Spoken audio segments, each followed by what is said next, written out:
Good morning, everyone. Welcome to Parenting Unscripted. I am your host, Katie Collette. Thank you so much for hanging out with us today.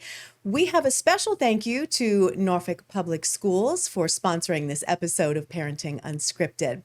Joining me today is our wonderful guest. This is Navonda Roberts. She is a registered nurse with Chesapeake Regional. Navonda, thank you for being here with us today. Thank you for having me. Now, I know that you have been a labor and delivery nurse at Chesapeake Regional. Can you give our viewers a little bit of background into your career there at Chesapeake?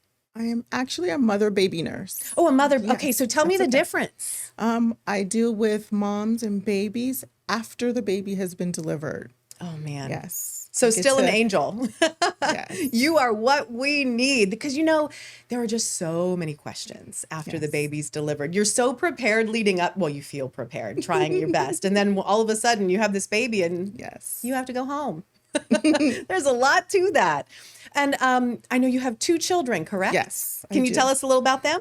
I have 2 boys. Yeah. They're wonderful. Oh my God. How old are they? 29 and 24. Oh, that's fantastic. Have you noticed over the years, did you notice big changes in how you parented them versus how you talk to people about parenting their children now? Yes, actually. I'm sure there'd be some big differences, Yes, right? lots of big differences. What would you say are some of the biggest? Safe sleep. Oh, Yes, my that's gosh, yes. number one. Because mine slept on their bellies. Mm-hmm. Whoops. Right. And Now, here they are. Yes, now you have to sleep on their backs. So that alone is the biggest. Yeah, it's amazing the way that things change. I know just in the 11 years, almost 12 years now since my son has been born, it's so different now compared to then. And I feel like it was not that long ago. But, the science shows what the science shows, and we have to roll with it. Yes.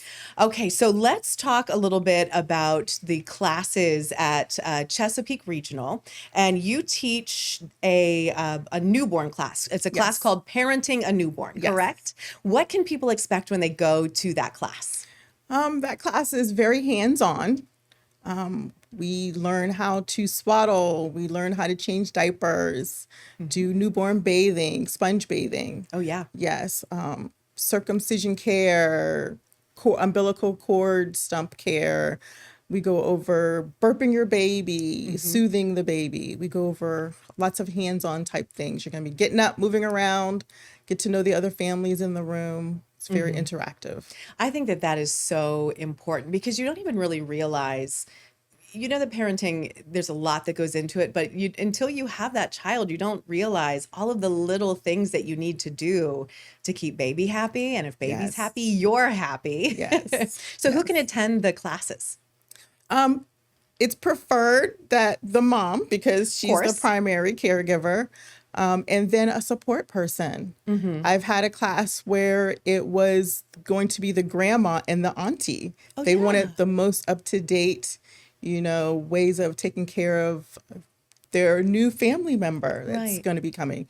So it could be anybody that wants to know how to care for a newborn. I think it's also really a great thought for a grandparent, or if there is someone who's going to really be involved with the baby, to even go for a refresher. Yes. To just learn. I think that's such a great thing that's offered. That's exciting. I love that. Why don't we dive right into some questions that parents may have off the bat? And of course, diapers come to mind because I feel like you just go through so many diapers.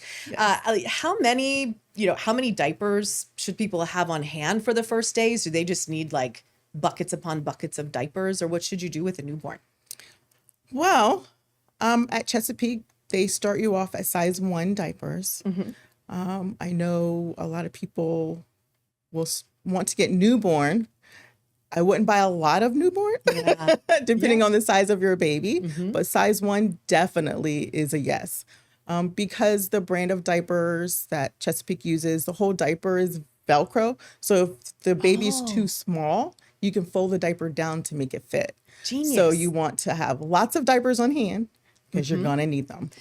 That is so true. Yes. And it's so funny that you say that. That's one of the things that I tell so many of my friends who are having baby showers or getting ready to have their first baby. I'll tell them, you might get a pack of newborn diapers, but your baby is going to more than likely be in a size Yes, one. size one. Fairly quickly. Yes. We had a box, and someone had gotten us a big box, which was so sweet, of newborn diapers.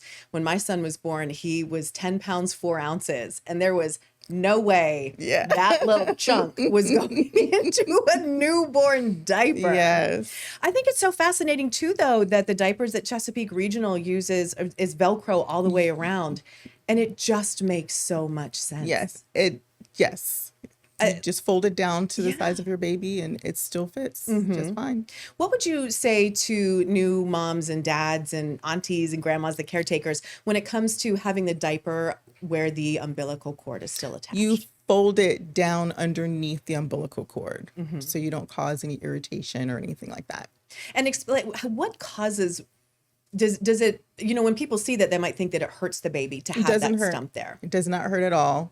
It's just where the umbilical cord was attached, and it's just drying off to fall off on its own. Yeah. And it takes 2 weeks for that to fall off. So you'll be folding the diaper down for 2 weeks. Is it weird that my husband and I were so excited when it fell off? We're like, it's gone. Now we're free. I don't know why we felt that way, but it was just like, okay, now we can just really put that diaper on and keep it rolling. When we're talking clothing for babies, what size range are you thinking, and what should you bring with you to the hospital? You can bring, I would say size 0, 1 to 3 months, depending on the size of your baby. Yeah. I would bring a couple of different sizes because you never know. When it comes to, if you need to, you don't need to, you can come to the hospital with nothing in hand and we'll provide everything you need. That's fantastic. Yes. Yeah, I love that. We came with a newborn outfit, and then were basically laughed out of the room when he was 10-4. And they actually had to cut the newborn onesie off of him. They put him in one and they had to cut him out. And then they put the newborn cap on, and it shredded because his head was humongous. And you don't cover from that at all. But then they put the 3-month cap on him. So he left in a 3-month outfit. Oh, wow. And because he was just a big dude. So yeah, it really just depends on the size of your baby. On the size. But I think it's great advice to bring extra outfits along with you. We're going to talk a lot more about baby and what you teach in the classes on the other side of this break. So stick with us, everyone. We will be right back. Whether you're already working in education or aspiring to, then say yes to NPS. Norfolk Public Schools are currently hiring in the following positions. NPS offers the highest salaries and sign-on bonuses in Hampton Roads, plus a work lifestyle you'll love. Say yes to NPS.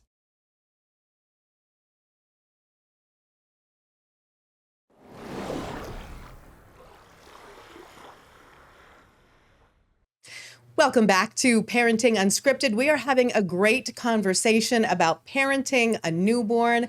I am your host, Katie Collette, and this is our guest, Navonda Roberts. She is a mother-baby nurse at Chesapeake Regional, so really we couldn't be talking to anybody better about this. Navonda, why don't we talk a little bit now about the equipment you would need for your baby to safely take baby home and to make sure your baby's comfortable at your house? First thing is a safe sleep environment. Your baby should have their own location of where to sleep safely, whether it's a bassinet or a crib or a pack and play. Just they need their own sleep space. A car seat. Yes. And you want to pay attention to the size requirement on the car seat you pick.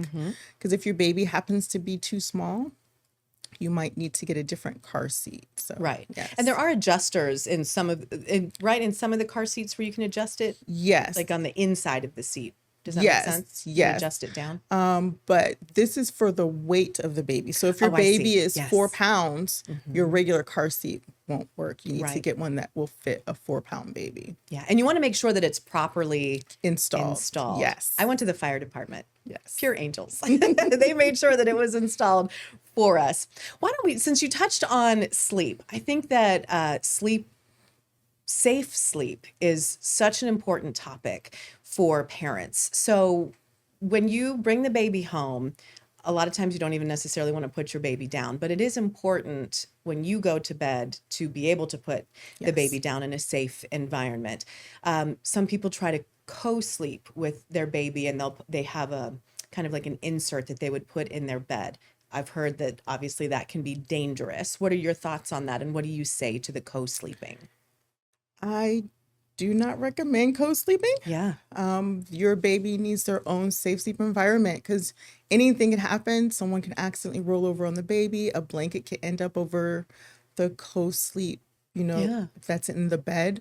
So you don't want anything that could suffocate your baby. Right. So your baby needs to be, they have like little bassinets and things that can fit right next to your bed. But your baby needs to be in their own space. Right. And that is so convenient too, to be able to have the baby right next to your bed so you can truly just reach and grab the baby. And if you're breastfeeding or bottle feeding, you can feed the baby right there. Yes. With the bassinets now, I know when my son was little, I was surprised that there was still, I felt like a lot of cloth around because, there are breathable bumpers and for cribs and all different kinds of things. But the bassinet still, and again, this was almost 12 years ago, but had the cloth around it. Are there specific bassinets now that are, that are just different where they don't have such solid sides or cloths on the sides? I am not sure about the different types of bassinets. Yeah. Bassinets are usually for babies who aren't moving. They're sleeping on their back. Once they start moving, they can't be in the bassinet. Right. Yeah, that's a very good point. I know we had our son, he had, acid reflux is what it was. So after I would breastfeed and it was like the liquid gold and then it would just all come back until I had to change my diet and then he was fine. But we had him in a rock and play sleeper, which I know you can't use those anymore. But for us, it was wonderful to keep him slightly elevated at the time. But again, as we have discussed, things in safety has changed. Well, you said that when you had your children, put them on the belly, and now when they're newborns, it is only on the back. Only on their back. Can you explain why that is? Well, the anatomy and the baby's neck strength play a role in that. So babies don't have control of their heads. They really can't lift their heads up. So when they're on their belly and they happen to spit up, they're pretty much drowning in their spit up because they can't move their head. Right. Whereas when they're on their back, they naturally turn and it kind of prevents that from happening. Yeah, that makes sense. Yes. It's when you think about it now, absolutely. So at what point is it safe then for the baby to be on their belly or to be on their side? How do you know when it's okay for that to happen? When they roll over and do it themselves. Oh. Yes. So you always start them out on their back, and if they roll over, they can stay that way. Oh, perfect. Okay. Well, that is, they have to do it themselves. Yeah, that's the key. Don't give them the little push. Yes. They have to be able to roll on their own. What should parents be aware of when it comes to bedding? You hear about breathable bumpers, or you want to try to make that crib so nice and cozy, but less is more. Correct. Right? Correct. The American Academy of Pediatrics do not recommend bumpers because there can be strangulations, entanglements. Different things can happen. Once your baby starts, especially moving around, they can pull those off. They can use them as leverage to climb out of the crib. Oh, yeah. Like there's different safety issues with bumpers. So yes, less is more. Yeah. Do you feel like, I know that again, we just have this urge to nest and make everything look as cozy as possible. The cribs now, though, nowadays are, they have to meet the safety standards now. So you don't necessarily need anything to soften the edges. Your child's not going to get stuck through, like they don't have the big spaces in between them anymore. So they should be okay. Yes. Just in the crib like that. How about, if you do choose to have a breathable bumper on the crib, are they really breathable? Is that true? Am I putting you on the spot? Everybody's definition of breathable is different. Yeah, that's a good point. It's not regulated. So there's no true way of saying what's breathable and what isn't for your baby. Because, some people can breathe with a mask on and some people can't. So that's a good point. Yes. But it would just be best to probably go without it. Yes. Blankets? I recommend wearable blankets when in the crib. Oh, yeah. Or you can do sleep sacks. That way it eliminates the chance of it ended up over the baby's face or head or anything. Right. When you were teaching people to swaddle, which Yes. PS was the bane of my existence, that was one thing I tried so hard, and then finally I got like an automatic swaddler, like it swaddled for me. Why is it so important, or why does it feel good to the baby to be swaddled? It reminds them of being inside of mommy when they're all snuggled up and nice and warm and cozy. Yeah. Yes. I've seen, and you're going to be like, oh, you saw comments online. But here we go. I've seen comments online where they see babies get out of the swaddle and they're just, oh my gosh, and they're so cute, right? Their knees and everything come up to their chest and they do the big stretch. But then I'll see people say, well, obviously the baby wasn't comfortable swaddled like that because they're doing these big stretches. What do you say to the people who are saying that they didn't Everybody need needs a stretch every once in a while. that? You are so right. I stretched a million times today. Yeah, I mean, the swaddling is very comforting Yeah. to babies. I mean, don't get me wrong, there are babies that don't want to be swaddled. Yeah. That's totally understandable. But But They don't- can they be swaddled for a while? Like an overnight swaddle is perfectly safe and fine for their limbs. And yes, they are fine. you want to stop swaddling around 2-3 months when they start rolling over. Oh yeah, Yes. so they're able to Yes. get back over, right? Yes. I don't know how. I'll tell you what. If you can swaddle a baby after 2 months and when they're moving, you're a better person than I. I could barely do it when he was still. It's really. Is that one of the trickier parts of the class to teach, or can people usually catch on to that fairly quickly? The way I teach it, they can catch on. We got See? some expert swaddlers by the end of class. I needed you. Where were you? I needed you in my life. When we come back, we are going to talk quite a bit more about parenting newborns and getting you ready for bringing baby home to make sure that the baby is in the safest and most comfortable environment. Navanda, thank you so much for being with us. Just stick with us for a few more minutes. We'll be right back on the other side of this break.